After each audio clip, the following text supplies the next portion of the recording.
자, 질량이 다른 물체 자유낙하 운동을 실제로 증명하기 위해서 실험을 했거든요. 그러니까 중세 시대에 갈릴레오라는 과학자 다 들어봤죠.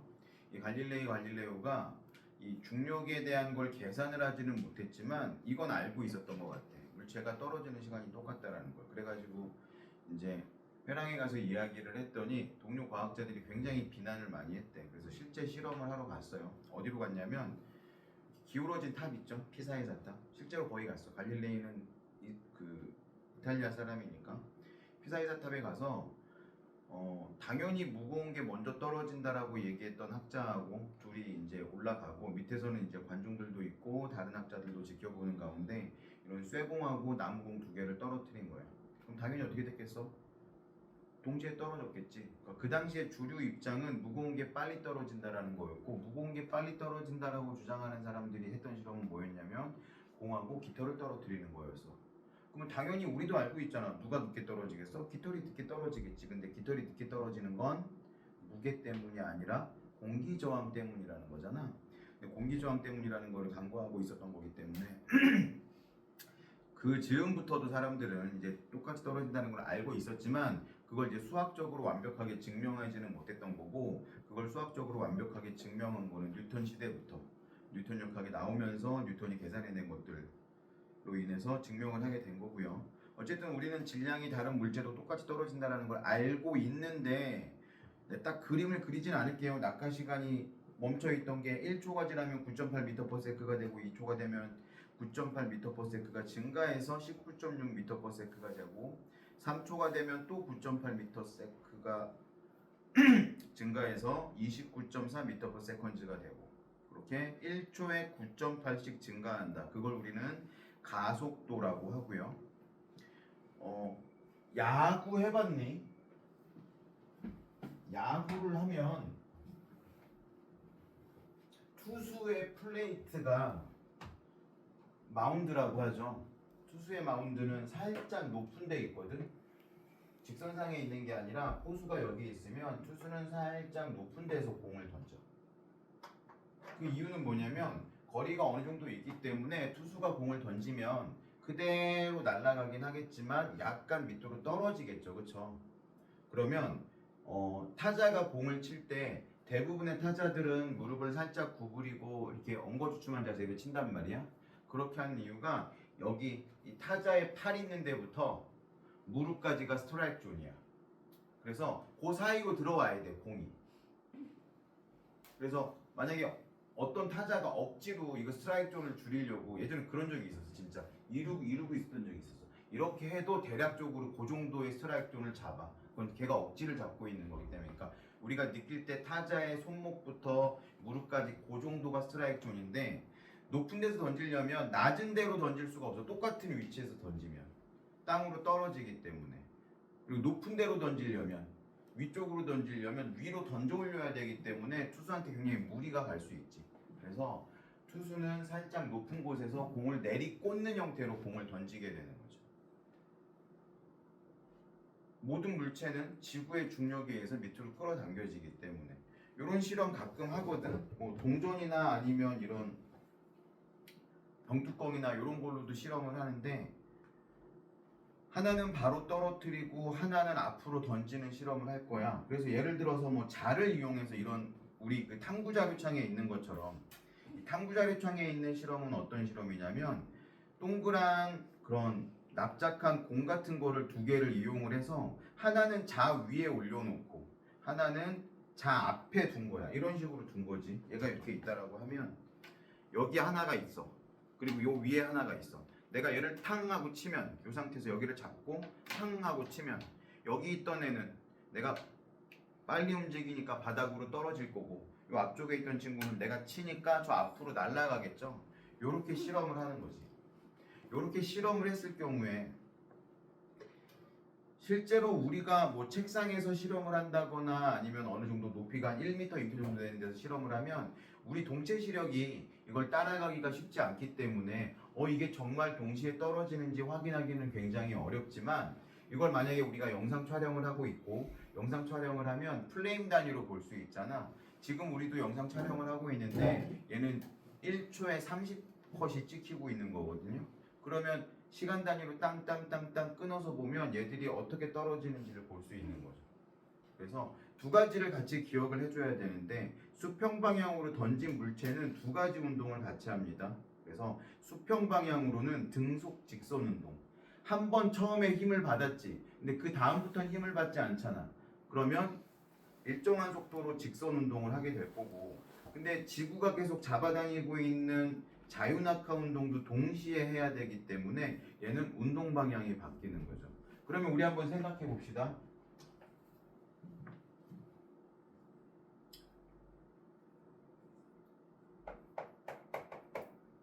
F는 ma라는 공식 아마 다 들어봤을 거고요. F는 ma에서 F는 힘이잖아, 그렇죠? 힘을 받으면 질량이 있는 물체가 가속도가 생긴다라는 뜻이거든요. 아니면 가속도가 질량을 변화시키면 그걸 힘이라고 한다. 뭐 똑같이야.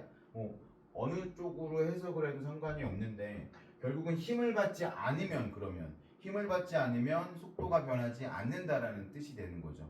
그러니까 힘을 받지 않고 한 번만 딱 힘을 받아가지고 얘가 움직이기 시작했으면 계속 등속 직선 운동을 해야 되는 거고 중력은 계속 잡아다니고 있으니까 중력과 속도에 의해서 떨어지는 친구는 점점 빨라져야 되는 거예요. 그러니까 두 가지 운동을 같이 한다. 수평 방향으로는 등속 운동을 하고 수직 방향으로는 가속도 운동을 한다. 수직 방향을 우리는 연직 방향이라고도 하니까요. 거기도 밑줄 쳐주세요. 수평 방향의 운동, 등속 직선 운동. 161쪽에 동그라미 1번. 2번 연직 방향의 운동. 자유낙하하는 물체와 같이 등가속도 운동. 그래서 그래프를 그릴 수 있을 것 같고요. 한 페이지 넘겨보시면 물체의 운동과 물리량에 대한 내용들이 나오는데 이거를 정리하고 좀 가도록 합시다. 이거를 정리하지 않으면 그 다음 거를 하기가 조금 힘들어져서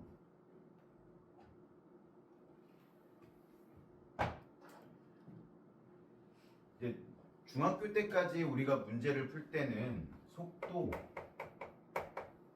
속력 이런 걸 구분하지 않고 문제를 풀거든. 나도 마찬가지야. 중학교 애들하고 수업할 때는 속도, 속력만 내가 섞어서 이야기해도 애들이 아무도 의문을 갖지 않아.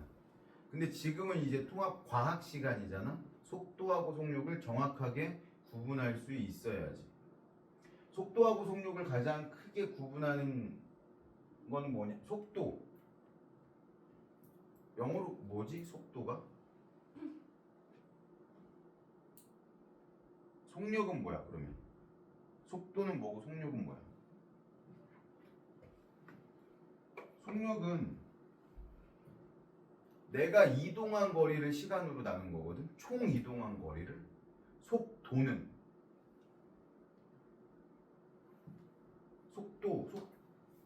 한씨 속도하고 속력의 차이 좀 설명해 주세요. 물리 하셨잖아요, 물리. 아직 안 배우지 않았어요. 뭔 소리예요? 속도 속력을 안 배운다니. 첫 시간에 한 건데. 저 첫날 안 왔어요. 영상 드렸잖아요. 너무 오래됐어요. 안 봤네. 봤어요. 속도하고 속력의 가장 큰 차이는 기준이 뭐냐라는 거예요. 기준. 그래서 속력은 총 이동한 거리를 시간으로 나눈 거. 속력은 이동한 거리를 시간으로 나눈 게 속력이고 속도는 변한 위치, 변위를 시간으로 나눈 거거든요. 그래서 간단한 예를 한번 들어봅시다. 이게 좀 말도 안 되는 예이긴 한데 우리 집에서 학교까지 10m야. 여기는 학교, 여기는 우리 집. 근데 우리 집에서 2m 거리에 문구점이 있어. 근데 나는 어느 날 학교에 갔다가 문구점까지 왔어. 그러면 총 이동한 거리가 몇 미터죠? 학교 갔다가 문구점으로 오면 네. 18m. 18m를 이동을 했어요. 근데 몇 초 걸렸냐면 2초 걸렸어. 그러면 속력은 총 이동한 거리를 2초로 나누니까 속력은 9m/s가 돼요. 근데 속도는 지금 내가 어디 있는지를 보는 거야. 집에서 얼만큼 떨어진 위치에 있냐면 2m 떨어진 위치에 있잖아. 그래서 속도는 2m를 2초로 나눠. 그러면 1m/s가 되는 거죠. 이게 속도와 속력의 차이라고 생각하면 될 것 같고, 속도는 뭐가 중요하냐면 그래서 방향이 중요해. 내가 지금 처음 출발한 곳에 어느 쪽에 있는지. 속력은 그런 거 중요하지 않아. 내가 총 이동한 거리를 보는 거기 때문에. 그래서 예전에는 속도를 표시할 때 위에다가 이렇게 화살표 표시를 했거든요. 요즘은 따로 표시를 하지는 않아요. 속력은 이런 거 없어. 둘 다 영어로는 velocity를 쓰기 때문에 V를 쓰는데, 사실은 속력은 velocity보다 speed라는 말을 더 많이 쓰긴 하지. speed. 얼마만큼의 속도, 얼마나 빠르냐. 요것만 따질 때는 속력을 하니까. 그래서 속도에는 뭐가 있다? 방향이 있다. 요거 꼭 기억을 해주세요. 그러면 가속도에도 뭐가 있겠어? 가속도도 속도니까 방향이 있겠지. 무슨 얘기냐면 이런 거야. 내가 이쪽으로 가고 있어. 오른쪽으로 가고 있으면 가고 있으니까 속도가 있겠죠. 그쵸? 근데 내가 가는 방향으로 가속을 하면 어떻게 되겠어? 빨라질까? 느려질까? 빨라지겠지. 가는 방향으로 가속을 하면. 근데 내가 가는 방향하고 반대 방향으로 가속을 한다고 하면 그건 우리가 감속이라고 표현을 하거든요. 느려질 거야. 느려지거나 멈추거나 아니면 이렇게 가고 있었는데 반대 방향으로 가속을 해서 되레 뒤로 갈 수도 있겠지. 이런 식으로. 그래서 속도는 방향이 있고 가속도도 방향이 있다. 1번 보니까 이동거리와 변이 잘 표시가 돼 있네.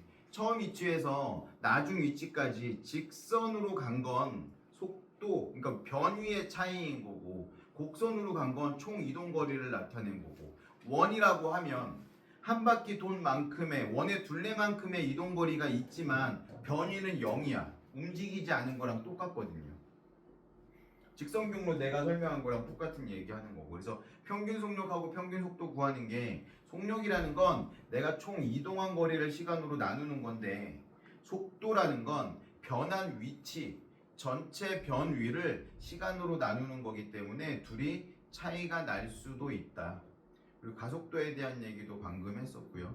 여기는 꼭 한번 읽어보시기를 바라고, 164쪽을 한번 펴봅시다. 지구 주위를 공전하는 물체의 원운동이 나오고요. 뉴턴이 사고 실험이라는 걸 했네. 뉴턴이 어떤 사고 실험을 했냐면 이렇게 생각한 거야. 뉴턴이 생각할 때 어떤 모든 물체는 다 떨어지는데 달은 떨어지지 않거든. 그래서 뉴턴의 사과를 생각을 해보면 뉴턴이 어느 날 누워있다가 사과를 맞고 중력에 대해서 깨우친 게 아니야. 절대. 뉴턴이 생각할 때 사과는 땅으로 떨어지는데 달은 땅으로 떨어지지 않는다라는 거를 알게 된 거고, 그거에 대해서 생각을 해본 거예요. 자, 보세요. 뉴턴이 생각할 때 이렇게 생각한 거야. 그 당시에도 지구의 크기를 구할 수 당연히 있었을 테니까 지구의 곡률이란 걸 알고 있었거든요. 무슨 소리냐면 어떤 물체가 지상에서 땅으로 떨어지는데 1초가 지나면 어느 정도 떨어지냐면 5m 정도 떨어져요.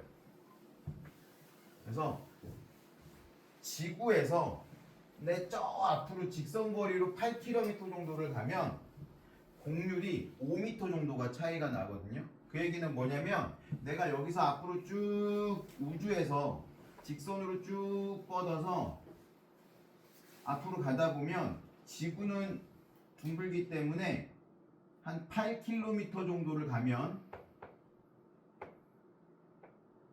이 높이 차이가 5m가 벌어진다는 걸 알고 있었어. 그러면 뉴턴이 이렇게 생각한 거지. 1초 동안 어떤 물체를 떨어뜨리면 5m가 밑으로 떨어지니까 한 5m 정도 높은 데에서 대포를 빵 하고 쏴. 그러면 이 대포도 지구의 중력에 의해서 밑으로 떨어질 테니까 포탄이. 그쵸? 1초 지나면 5m 떨어질 거 아니야? 그러면 여기서 빵 쐈으면 원래는 바닥으로 떨어져야 되는데 1초 동안 얘가 얼마큼 날아가? 1초에 8km/s로 날아가게 총 대포를 쏘면 어떻게 되겠어 얘는? 계속 떨어지긴 할 건데 계속 떨어질 텐데 계속 8km씩 날아갈 테니까 이런 식으로 무한히 떨어지지 않고 지구를 회전하게 되겠네. 요렇게 생각을 했던 거지. 그래서 실제로 지구로 떨어지지 않고 지구를 회전하고 있는 여러 달이라든지 인공위성들은 이런 움직임을 하고 있기 때문에 지구로 떨어지지 않게 되는 거죠. 그러면 지구 중심에서 가까우면 가까울수록 속력이 빨라져야 되는 거니까 지구 중심에서 지표면에 있는 애는 초속 8km로 회전을 해야 되지만 우주 공간에 있는 기권 저 높은 곳에 있는 친구들은 그렇게 빠르지 않아도 충분히 떨어지지 않고 회전을 할 수 있게 되겠죠. 개념 확인 문제는 풀어보시도록 하고요.